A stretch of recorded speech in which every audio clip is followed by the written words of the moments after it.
This is going to be a quick tutorial on how to use the newest version of Search and Play, where in previous versions, or in the version that you may already have, the older version, it was set up so that if you wanted to preview music, let's say you are searching through the Search and Play, you find a show you would like to listen to, and then there was a button on top you would click, and then that would start to play, actually a complete version of the show. Unfortunately, that stopped working when I was forced, because of financial reasons, to shut down the server that hosted those files, because when you would click that button, it would actually retrieve the file and stream it to you from my server. And so you will have noticed, if you have been using this before, that feature no longer works. This newest version, however, does something differently. What it does is it will assume that you have purchased the SwingThing library, and I send that out to people, which includes a folder called SwingThingSingles. And this will work with that SwingThingSingles folder.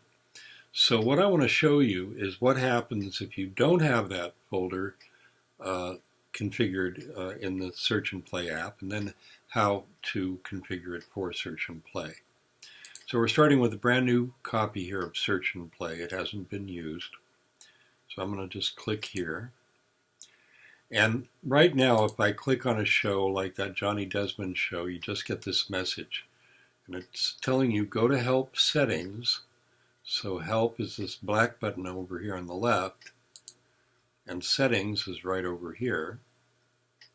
So you go to Settings, and here it's asking you to enter your computer's path to the SwingThingSingles folder here.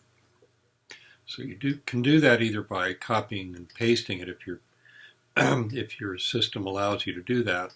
But what I recommend doing is just click the gear button here, and then navigate to wherever your SwingThingSingles is. Now, it could be a folder, the folder could be stored on your hard drive, it could be stored on an external hard drive. In my case, that's where I have it stored.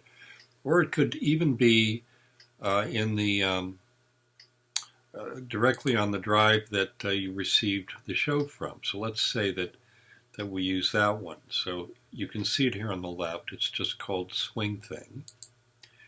And you'll see that there are several folders, and the one you want to select is SwingThingSingles. So you select that, and then you press the button down here to select it. And that puts the correct path in here so that it knows how to find it. So now, when I go to that same Johnny Desmond show,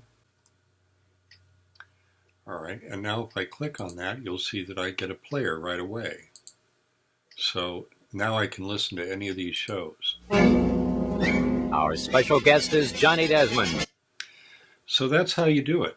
Now, if you're on a PC, it works too. Of course, I'm demonstrating this on a Mac, but on a PC, you can follow the same procedure. Just remember, you click Help, Settings, and then set your folder to the SwingThingSingles folder. You don't have to select any of the files inside, just the folder, so it knows where that folder is. And then once you've done that, you're good to go.